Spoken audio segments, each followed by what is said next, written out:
नमस्कार दोस्तों, अगर आप भी सरकारी नौकरी की तैयारी कर रहे हैं तो आज की वीडियो में मैं आपको वो 5 आदतें बताने वाली हूँ जिनको अगर आप फॉलो करते हैं तो बहुत जल्द आप सरकारी नौकरी पा सकते हैं। और ये आदतें अगर मुझे पहले से पता होती तो शायद मेरी जॉब और बहुत पहले लग चुकी होती, लेकिन कोई बात नहीं, मेरी जॉब अब लग चुकी है। लेकिन अभी आप लोग मेरे छोटे भाई बहन जो भी तैयारी कर रहे हैं उनको मैं ये बातें बताकर उनका सपना बहुत जल्दी पूरा कराने की कोशिश करने वाली हूँ, क्योंकि मुझे भले लेट जॉब मिली लेकिन चाहूंगी कि आप लोग बहुत जल्दी जॉब लेकर एक सरकारी सीट अपने नाम करा लें। तो चलिए देखते हैं कौन सी वो 5 आदतें हैं। वीडियो में आगे बढ़ने से पहले आपसे एक रिक्वेस्ट है, अगर आप चैनल पर नए हैं तो चैनल को सब्सक्राइब जरूर करें, वीडियो अच्छा लगे तो वीडियो को लाइक जरूर करें, एक प्यारा सा कमेंट जरूर करें, वीडियो को शेयर करें और वीडियो को हाइप जरूर करें। हाइप करना वीडियो के लिए बहुत ज्यादा इंपॉर्टेंट है क्योंकि इससे वीडियो को पॉइंट्स मिलते हैं और मुझे एक अच्छा सा मोटिवेशन मिल जाता है। तो चलिए शुरू करते हैं। देखिए, 5 आदतों में से सबसे नंबर 1 जो आदत आती है वो होती है अपना गोल क्लियर रखना। आप जहां भी जा रहे हैं जब तक आपको वहां का एड्रेस नहीं पता होगा तो भटकाव की स्थिति हो सकती है। ऐसे ही हमारी सरकारी नौकरी की तैयारी है, आपको कहाँ जाना है, कैसे जाना है और क्यों जाना है। अब क्यों, ये वाला सवाल थोड़ा सा आपको अटपटा लग सकता है कि क्यों का क्या मतलब है। सरकारी नौकरी की तैयारी तो सभी कर रहे हैं तो हम भी करेंगे, तो ये आपका क्यों नहीं होता है। तैयारी सभी कर रहे हैं और यही सोच के अगर आप तैयारी कर रहे हैं कि सब कर रहे हैं तो चलो हम भी कर लेते हैं, सब फॉर्म भर रहे हैं तो हम भी भर देते हैं, ऐसे गवर्नमेंट जॉब नहीं मिलती है। आपका क्यों बहुत स्ट्रांग होना जरूरी होता है। मैं सरकारी नौकरी क्यों पाना चाहता हूँ, मेरी क्या रिक्वायरमेंट्स है। कई लोगों का जो फाइनेंशियली बैकग्राउंड होता है वो थोड़ा सा गड़बड़ होता है, आर्थिक स्थिति खराब होती है, किसी को घर में मान सम्मान नहीं मिलता है, उसके लिए वो सरकारी नौकरी चाहता है, या किसी को बहुत ज्यादा लाइफ में एक कहना चाहिए कि वो चाहिए होता है, लग्जरी लाइफ चाहिए होती है, तो सोचते हैं कि हम एक सरकारी नौकरी ले लें, हमें सब कुछ मिल जाएगा, हमारी फाइनेंशियल जो कंडीशन है वो अच्छी हो जाएगी, हमें मान सम्मान मिलने लग जाएगा, या हमारे बच्चों का भविष्य बन जाएगा, या और भी कोई कारण हो सकते हैं। तो सबसे पहले अपना कारण डिसाइड करो मुझे क्यों करना है, क्योंकि ये जो कारण होता है कि मुझे क्यों जॉब चाहिए, ये बहुत ज्यादा आपको मोटिवेट करके रखता है जिंदगी भर। क्योंकि जब तक आपको जॉब नहीं मिलेगी ये समस्या नहीं सुलझने वाली है, जो आपकी परेशानी है वो परेशानी आपको हर वक्त याद दिलाएगी कि बेटा तैयारी करो, नहीं करोगे तो स्थिति जैसी की तैसी बनी रहेगी। तो सबसे पहले अपना क्यों अपना स्ट्रांग बना के रखो। क्यों जितना स्ट्रांग होता होता है वैसे ही आपका कैसे करना है ये छोटा होता जाता है, मतलब आपके लिए रास्ते खुलते जाते हैं ऑटोमेटिक। तो सबसे पहले अपना गोल क्लियर करें, ये पहला पॉइंट था। इसके बाद आता है आपका सेकंड पॉइंट, स्पष्ट रणनीति आपको बनानी है। आपने कारण डिसाइड कर लिया मुझे कहाँ जाना है और क्यों जाना है, अब कैसे जाना है वो भी आप ही को क्लियर करना होगा। कैसे जाना है तो मतलब है आपको कौन सा कोर्स परचेस करना है, कौन सी बुक परचेस करनी है, कौन से सब्जेक्ट आपके वीक हैं, किस सब्जेक्ट पे आपको कितनी मेहनत करनी है, किस सब्जेक्ट पे आपको कम मेहनत करनी है, कितना डीप पढ़ना है, ये सारा आपका क्लियर होना चाहिए। क्योंकि यहाँ पे ही भटकाव की स्थिति अगर रहेगी कि हमारे इस दोस्त ने फला इंस्टीट्यूट का कोर्स लिया हुआ है तो चलो हम भी ले लें, इसने ये किया हुआ है तो चलो हम भी ले लें, ऐसा नहीं। आप अपने लिए स्पष्ट कुछ देखें कि आपको किसका समझ में आ रहा है, किसका क्या आ रहा है। ये अगर आप देखते हैं तो आपके लिए बहुत ज्यादा आसानी हो जाती है। तो स्पष्ट रणनीति का होना बहुत ज्यादा जरूरी है। कई लोग ये भी गलती कर देते हैं कि जो सब्जेक्ट उनका वीक होता है उस पर ध्यान नहीं देते हैं, इस कारण से नंबर जिसका वो सब्जेक्ट क्लियर होता है वो नंबर खींच के ले जाता है और आप जो है मेरिट लिस्ट से बाहर हो जाते हैं। तो आपको इक्वली सारे सब्जेक्ट पर समान मेहनत करनी है, क्योंकि नंबर सभी में समान मिलने वाले हैं, इसलिए कोई भी सब्जेक्ट को आपको इग्नोर नहीं करना है। जो वीक है उस पर थोड़ा एक्स्ट्रा आपको टाइम देना पड़ेगा, लेकिन मेहनत सारे सब्जेक्ट पर करनी है। ठीक है, तो ये सेकंड आपको पॉइंट था।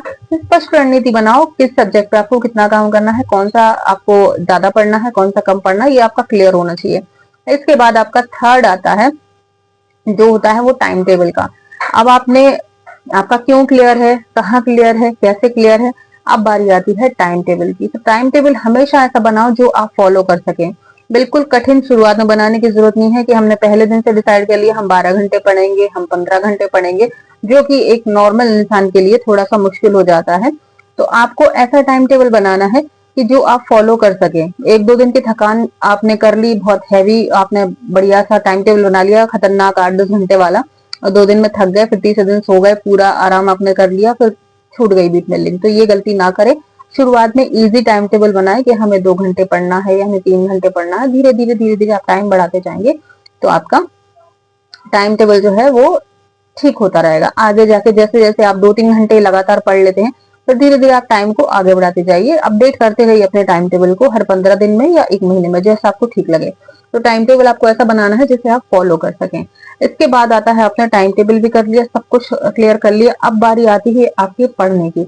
अब आपको पढ़ना क्या है, कैसे पढ़ना है, कितना पढ़ना है। देखिए, आपको पढ़ना सारा ही है, जो आपका सिलेबस है, जितने जिस लेवल का आपका एग्जाम आना है वो आपको पढ़ना ही है। इसके साथ ही साथ आपको रिवीजन पर विशेष ध्यान देना है।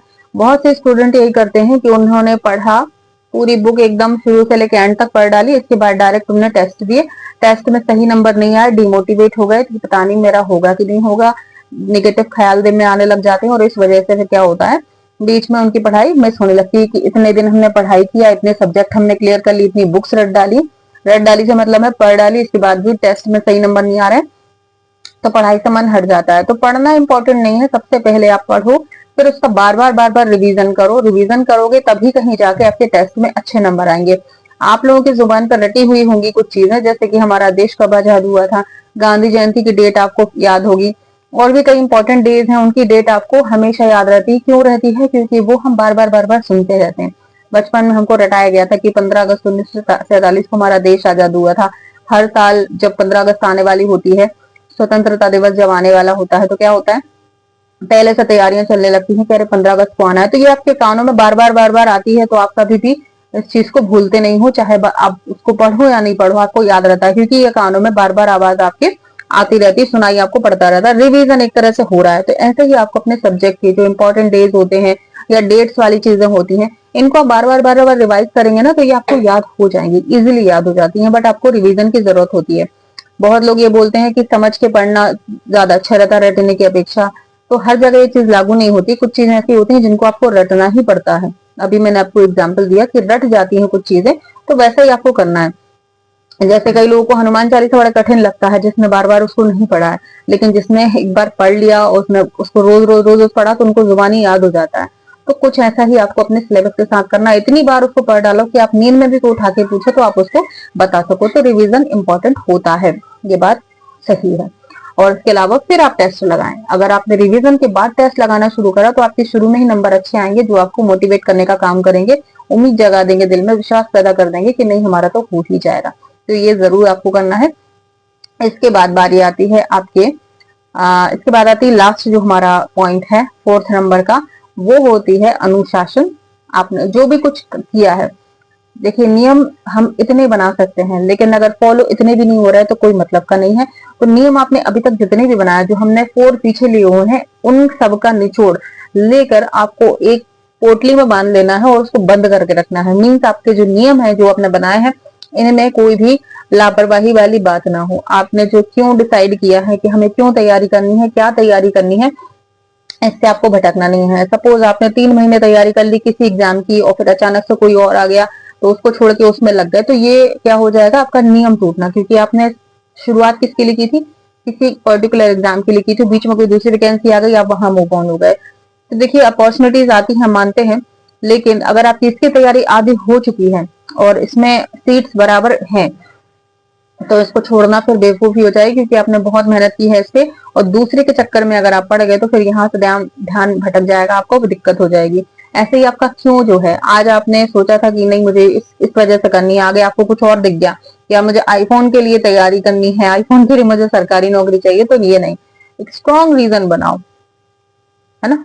अगर आपकी शादी नहीं हुई तो माता पिता को अच्छी लाइफ देने के लिए आप रीजन बना सकते हो कि उनको मुझे 4 धाम की यात्रा करानी है बिना कोई परेशानी के। शादीशुदा है तो बच्चों का ले सकते हैं कि बच्चों को अच्छे भविष्य देना है।